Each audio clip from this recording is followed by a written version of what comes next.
Yo, what is going on, y'all? I'm Cavell Anderson, and we're back with another VeVe and Ecomi video.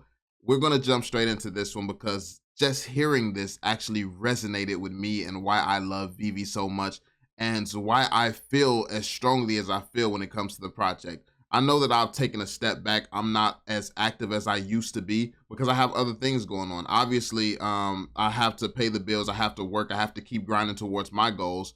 But VeVe is still a huge part of my life. Like, I still believe in this project. I still believe in the future that comes with this project. Nothing has changed there. I may be very, very critical, but most of the time when people say things about me, I'm just misunderstood, and I don't care to correct people anymore. People are going to think what they want to think and feel how they want to feel, and they're free to do that. It's not going to change how I move in any way. So that being said, let's jump into this so you all can see one of the biggest things that I think about when it comes down to the world in general, and this what I think is going to happen when it comes down to VeVe. So let's jump into it, y'all. Drop that thumbs up, subscribe, and all that. Used horses for thousands of years. Now you go from 1910 to 1930. Hold on, let me refresh it for you. We used horses for thousands of years. Now you go from 1910 to 1930. 1930, you can't give away a horse. Not in urban areas, no. Within 20 years, we went from horses and an entire industry that supported the horses. The buggy whips, the carriages, the stables, the food, the blacksmiths. An entire industry vanishes basically within 2 decades. How many industries are going to be disrupted by NFTs, cryptocurrency, the type of things that this technology brings to the world that we've never seen before? The things that's made easier throughout gaming, the things that's made easier in every industry, because you all know, if you don't know, I am a gaming content creator. I come from the gaming side of YouTube. I have a bigger channel from gaming. So I come from gaming. That's why I relate things back to gaming. But how many industries are going to be disrupted by this technology? When I think of this, I think of the impact it's going to have when it comes to gaming. One thing that's always crossed my mind is I know how valuable skins and gun camos and stuff like that is in video games. I know how much money people spend on games. My friend, one of my best friends, talk to him every day. He spent almost like $5,000 on Fortnite, and that's a free game. Like, it's literally just for the skins to look cool, the emotes, the little dances and stuff. Like, that's why he spends that type of money on Fortnite. It's just community. When you're in that lobby waiting for the game to start, chilling with other people, you want to dance around, show off your emotes, look cool walking past people. And it's just stuff like that. And then obviously famous YouTubers get certain skins even more popular. Like, if you're a real old player, there's some skins in Fortnite that only you will have if you're an old player. Like, walk past one of those skins and everybody's looking at you like you're a freaking unicorn. It's that feeling where, like, certain things come with respect. It's like wearing certain clothes and wearing chains and stuff like that in real life for rappers. That comes with certain respect, especially in the urban communities, in the Black communities. It comes with a lot of respect. It comes with a lot of, it's a certain image that's respected, a certain image where it's like, oh, this person got money. Now, obviously, I understand, like my mindset has really expanded past the bubble that the Black community is in a lot of times. So I mean, I could dive way deep into, I see somebody with a chain and clothes and stuff like that, and I'm not gonna assume they have money. I'm assuming that they spend a lot of their money, but I mean, that's a whole deeper conversation. The fact of the matter is, people want to buy things to show off to other people, so that there's this excitement and respect that just comes with having certain things. And it's the same thing with VeVe. You have certain collectibles, like you see somebody with a gold Goosebumps logo. They probably an OG. They're probably an OG if they have that Goosebumps logo. You see somebody with a Donnie. Oh, that guy's rich. Or was lucky enough to buy Donnie when he was cheap. Like, certain pieces on VeVe comes with certain levels of respect. And that's just how life works in general. But one thing that this makes me think about is where VeVe could actually go. Because what I see these assets is, it's not just the collector's items, because that's what a lot of people in the VeVe community are looking for, are looking towards these assets as. It's just like the collectors, the value when it comes down to the collectibles. Like, it's about the collectibles, the nostalgia, the first appearances of these things on the blockchain, the first appearances of these things in digital format where you can verify these are from Marvel themselves. This is from DC. This is from James Bond themselves. Like, this is from the brand. This is the very first time these brands have come to this new age that we're living in. VeVe is that bridge that's brought all these new brands to this new day and age.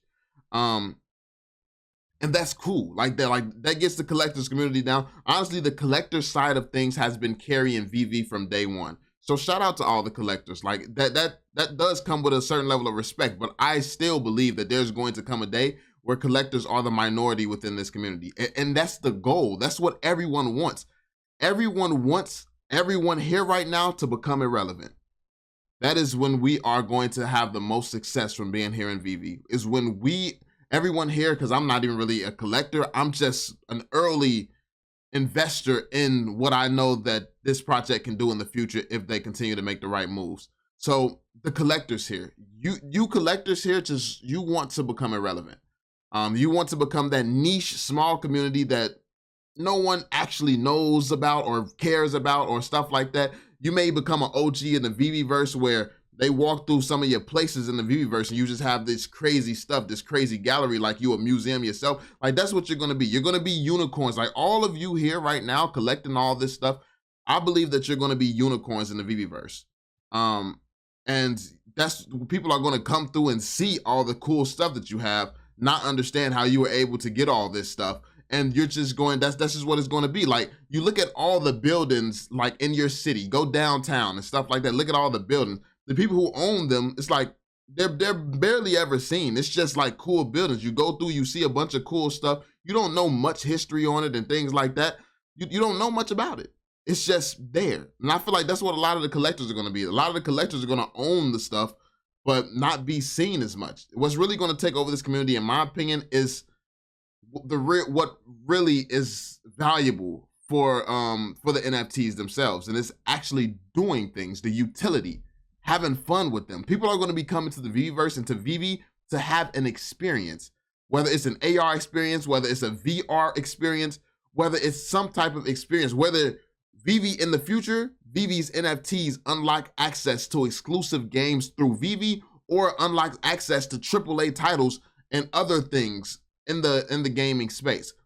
We don't know where the NFT space is going. What we do know is the power that comes with NFTs.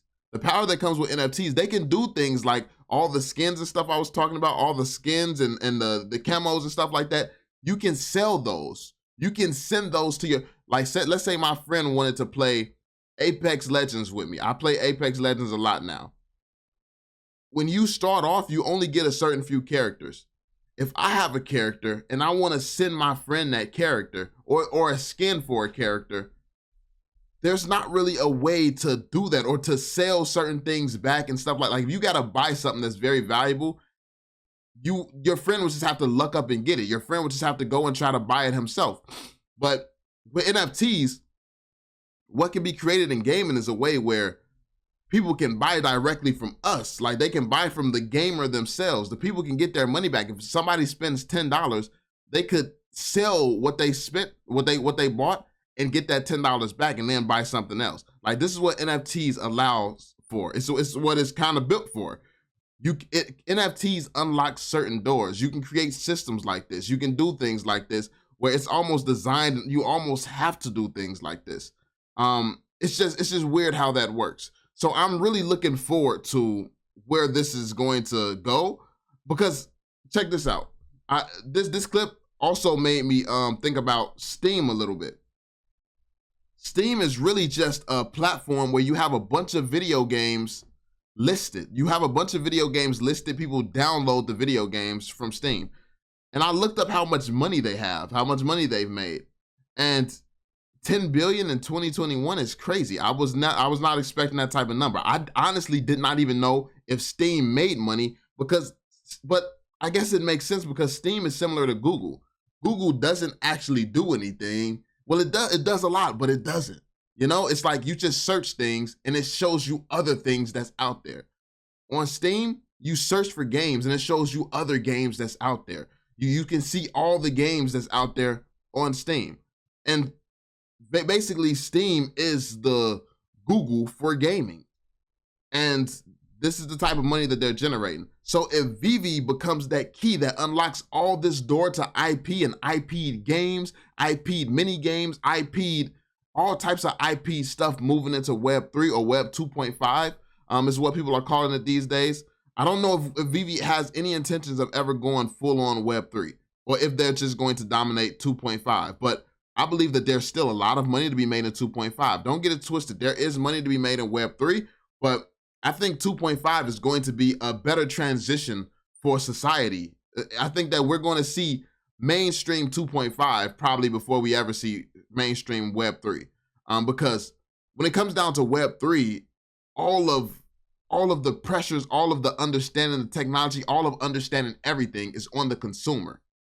How many consumers are out here understanding everything? People like to press a button, make it easy, make it simple, and boom, get whatever it is they're looking for. Like, that's what it is. People don't like to have, like, if something happens to your stuff, you want to call somebody. You want to call somebody, yo, what's going on? Like, some money just got taken out of my bank account. What's going on? What was this transaction? That's what you want to do. What if some money leaves your account and you got nobody to turn to because you're in control of that? Nobody in the world wants that. The 99% of the world don't want that. So don't let these crypto people and gurus and all these people tell you that the world is just going to go from where it's at right now in baby mode to wanting to take full control of and access to their assets. No, that's the minority. The minority will always want to do things like that because you want control. When you're a certain level of woke, when you have a certain level of understanding of life, which most people will never have, then you want control of your assets. And then you want control of things. You want more ways to have control and more ways to feel powerful. That's what you want when you truly have the knowledge and understanding of certain things. Most people, that's a luxury most people will never have. Now it is something that a lot more people are pursuing, but yeah, anyway, I digress. The point being, you got to think about how many industries are going to be disrupted and changed by VeVe and by the NFT technology and the role that VeVe can play. So let me play this clip back. Let's hear it in full. We used horses for thousands of years. Now you go from 1910 to 1930. 1930, you can't give away a horse. Not in urban areas, no. Within 20 years, we went from horses and an entire industry that supported the horses. The buggy whips, the carriages, the stables, the food, the blacksmiths. An entire industry vanishes, basically, within 2 decades. When it's ready to go down, it's going down. My kids are 20 and 24. They don't want to know how to drive. They can't wait until the self-driving cars. They want nothing to do with it. And by the way, you might say, but how about people who love to drive? Then we build tracks for you. Oh, God. No. There are people today who like riding horses. They don't do it in the street. You go to the stables. We use. Think about that. There's going to be people who like playing non-NFT games, but the non-NFT games are going to be so inferior to NFT gaming. Who's going to be playing them? Everything that's based around and built around non-NFT games is going to be so inferior to what NFT games become and what type of NFT games get built, because all it's going to take is a company getting it right with this technology, integrating cryptocurrency and integrating NFTs into their game successfully. That's all it's going to take, and then it's going to become the industry standard.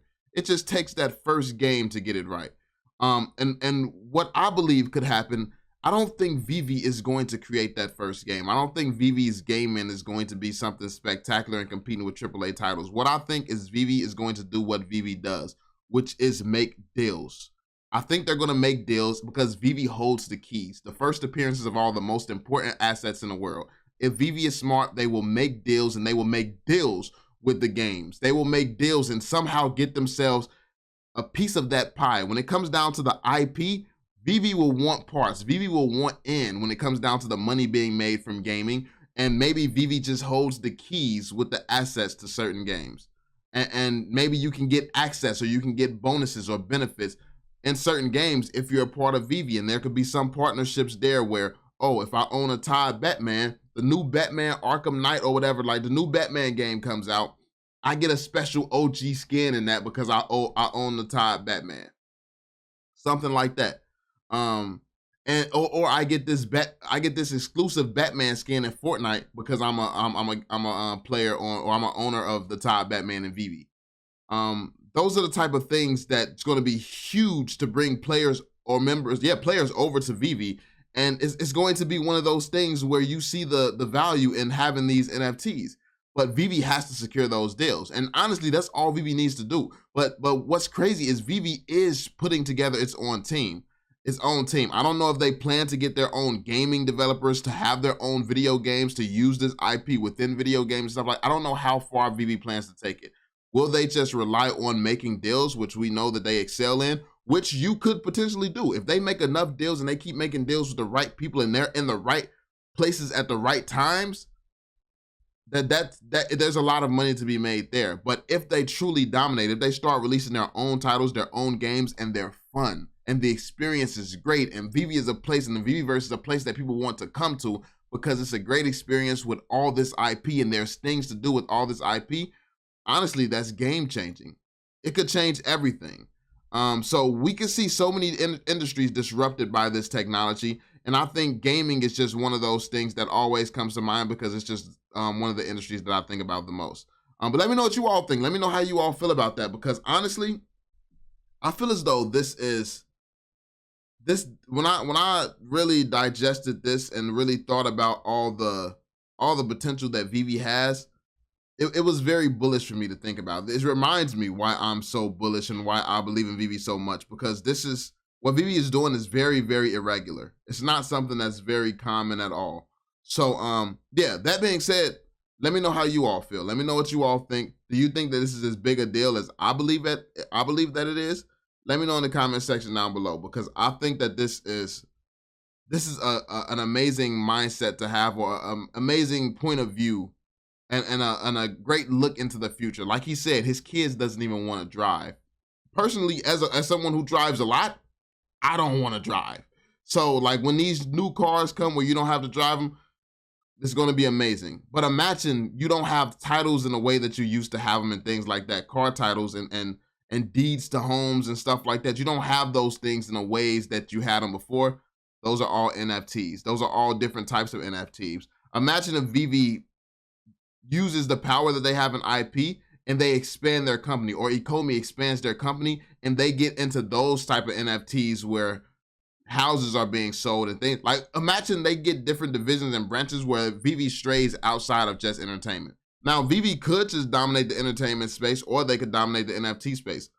I think that there's a lot of power with IP, and a lot of respect comes with having access to these IPs that they have, and all this history and the story of David Yu and VeVe and how early they were. Like, I think that this stuff comes with a certain amount of power, and Al Khan's ties to this project, I think that comes with a certain amount of power where VeVe has options.